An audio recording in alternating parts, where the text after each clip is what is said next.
ground floor is glass. You feel welcomed. You can see what's going on.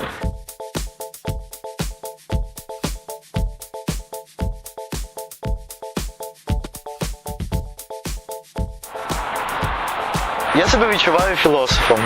Філософом і трішки богословом.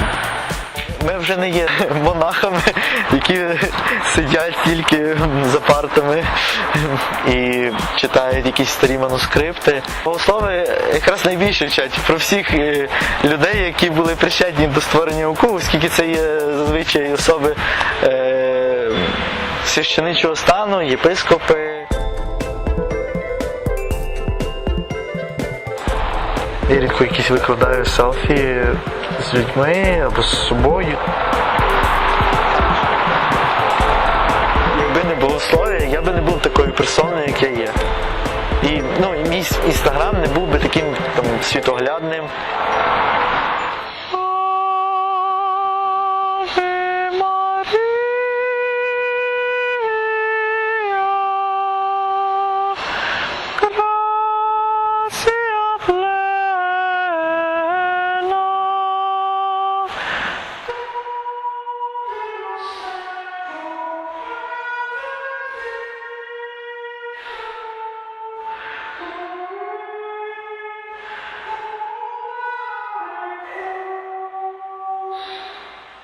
Коли мені було 7 років, патріарх Йосиф, об'їжджаючи всі громади українські, відвідав моє місто Сиракузи, де я родився і виростав.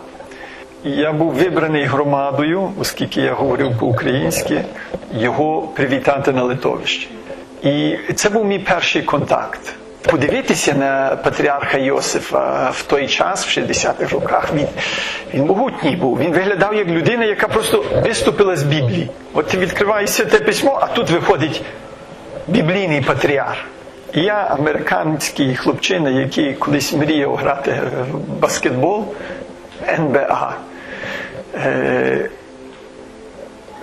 поступово знайомився з реаліями церкви в Україні, які мене захоплювали.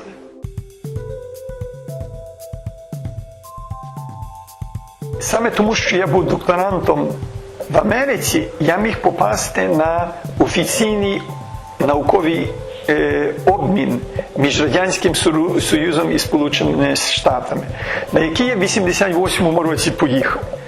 І я вже тоді зрозумів, що це, на що нас готував патріарх Йосиф, стає реальністю. Можна буде бути в Україні. Радянський тоталітаризм дає тріщини, церква вийде з підпілля, і треба буде творити це наукове життя.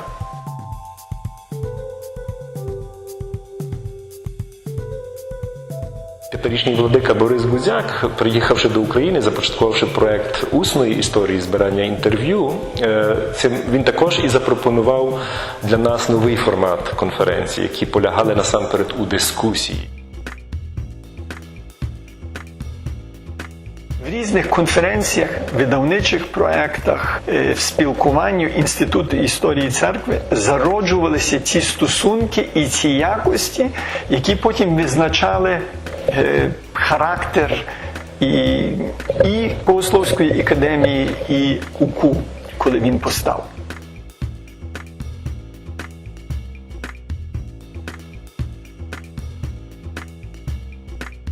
So I met Boris in the 80s at Harvard. We were students together.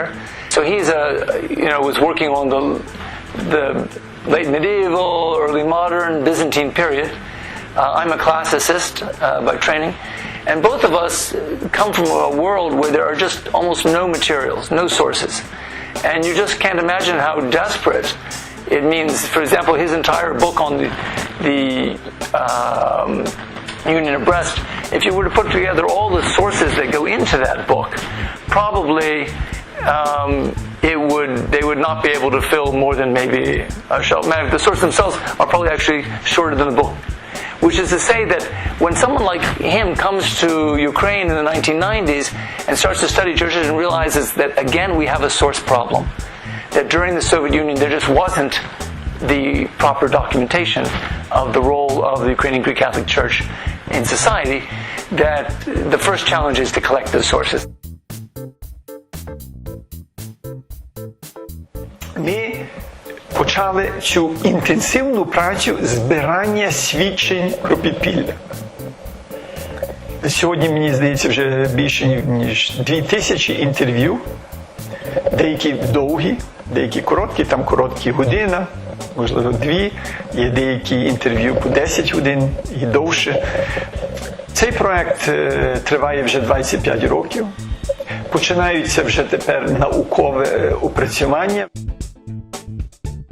А найважливіше було зберегти цю пам'ять, ці свідчення.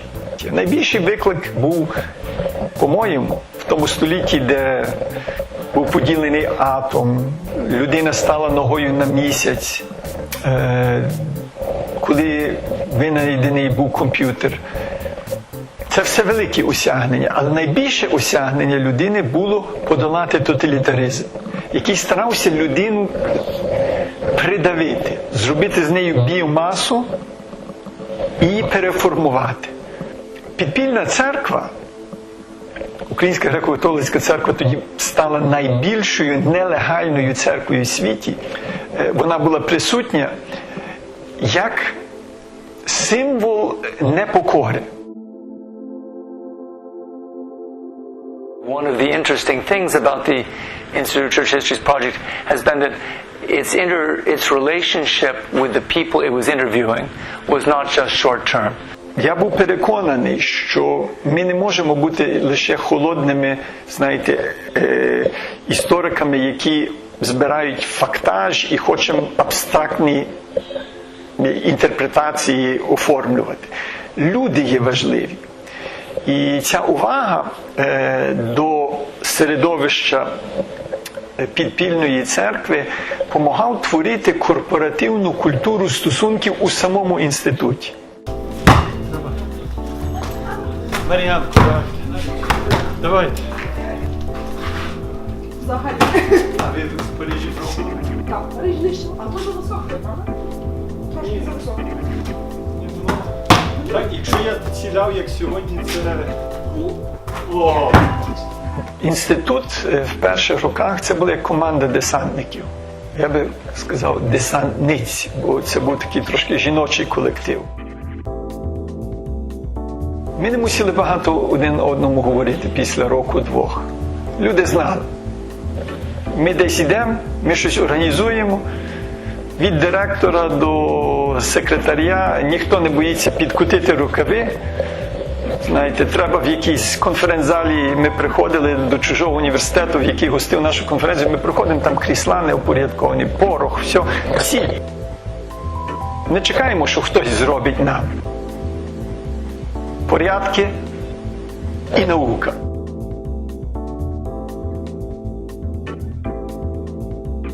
Треба було кошти знаходити, ремонти робити, переконувати про своє існування. Дуже мало людей вірило в те, що цей проект буде успішним. Дуже мало. Багато людей просто очікувало, коли оця, як вони вважали, булька просто трісне і западеться.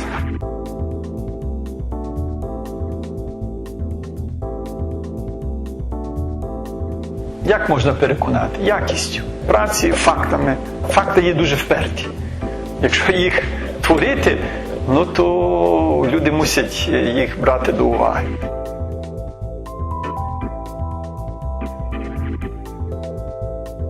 Я пригадую собі цю чудову програму берестейських читань, яка була організована Інститутом історії церкви і, звичайно ж, автором ідеї Владикою Борисом. Програма вже за своєю структурою, за своєю концепцією, вона привносила в Україну зовсім інші моделі наукового дослідження. Було поділено цілу проблематику на кілька блоків. Кожного разу одна тема розглядалася в 3 різних містах. Як правило, це був Львів, Київ і по черзі якісь інші міста – Харків, Дніпропетровськ, Ужгород, Луцьк і так далі. там були допущені різні точки зору. Там був справді діалог. Там під час тих берестейських читань не боялися слухати незвичну думку, якусь думку, яка нібито суперечить задуму організаторів. Таким чином, це відразу якби формат сам він заставляв до діалогу, але на дуже високому рівні, тому що спочатку говорили доповідачі, потім запитання їм задавали дискутанти, які також були компетентними людьми, і тільки після цього була можливість для аудиторії задавати запитання. Це тепер дуже поширений формат, а я думаю, що тоді, в 94-5 роках, коли ми почали цю серію, це просто було щось унікальне. Такого подібного ніхто не робив, з нас навіть трошки сміялися, казали, що це такий собі, знаєте, пересувний зоопарк чи цирк, що ми возимо тих референтів.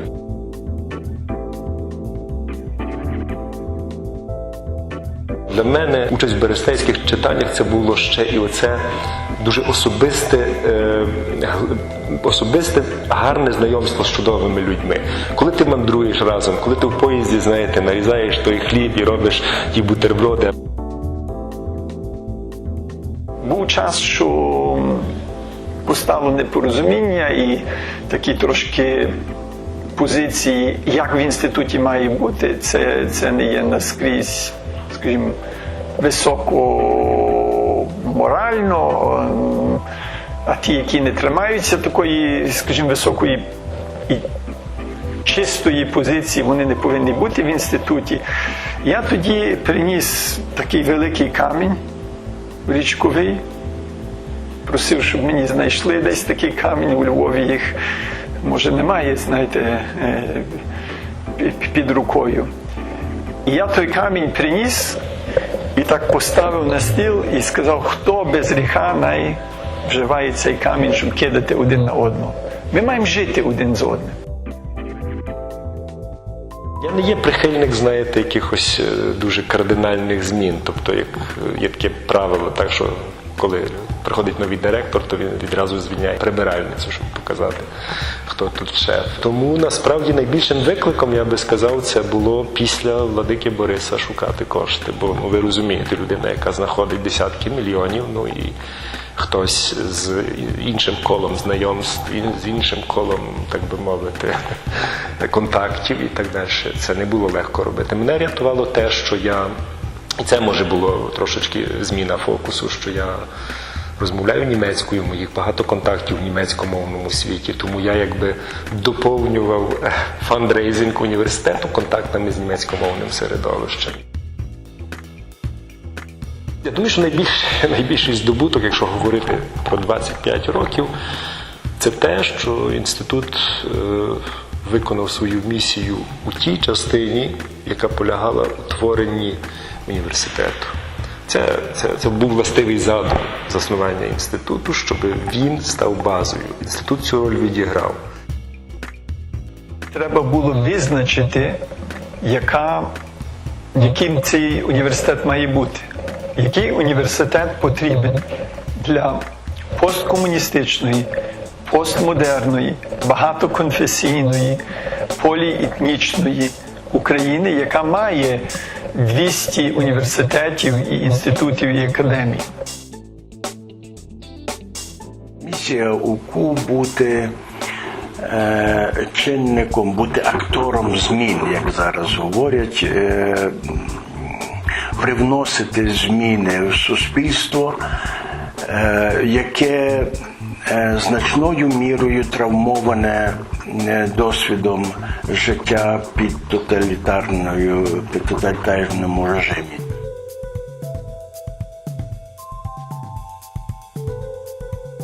За великим рахунком, без Інституту історії церкви, без того процесу збору живих свідчень людей, чи священників, чи просто мирян, які були репресовані, які були учасниками існування так званої катакомбної УГКЦ, це такі були етичні концептуальні рамки, через які сформувався теперішній УКУ. Слово сьогодні дуже відповідальне. Ми бачимо, що твориться у світі у сфері інформації. Всі ті постправди, альтернативні факти. Воно аж криком кричить, що в журналістиці, так само як в інших сферах життя, слід відновити етичний вимір. Я не знаю, наскільки владика Борис це здатен проаналізувати, прорахувати, чи це певні інтуїтивні речі. Він говорив прямо, що журналістика є однією з небагатьох спеціальностей, яка дозволить УКУ розширити географію студентів. Сьогодні, Богу дякувати, є студенти з Дніпра, студенти з Криму, з Луганська, властиво з кожної області України. Є студенти з різних країн. Є такі, які перед приїздом до УКУ, можливо, ще ногою ніколи в церкву не ступали. Ну, для нас це дуже цінний момент. Ісус Христос також говорив з багатьма людьми, які не чули про Євангеліє. Я переконаний, що в майбутньому, серед тої сили, яка змінить Україну остаточно, студенти УКУ обов'язково будуть. Владика Борис зробив такий фундамент для того, щоб ми могли складати і продовжувати це, щоб ми могли зберігати власну традицію, власну культуру. Бо ми не тільки християни, ми є українці, Я думаю, що ми десь інтуїтивно в глобальній людській цивілізації починаємо розуміти, що знання без любові є дуже небезпечним. It's sometimes said that institutions, centers, institutes that at their 10th anniversary is also the celebration almost of the conclusion of the project, because at that stage the founders have moved on, or they've grown in age and wisdom. The initial goals of the project have been completed, and it's not always easy to find continuing financing at that stage. But the Institute has maintained itself inside the structure of the university, and seems to be fairly stable now.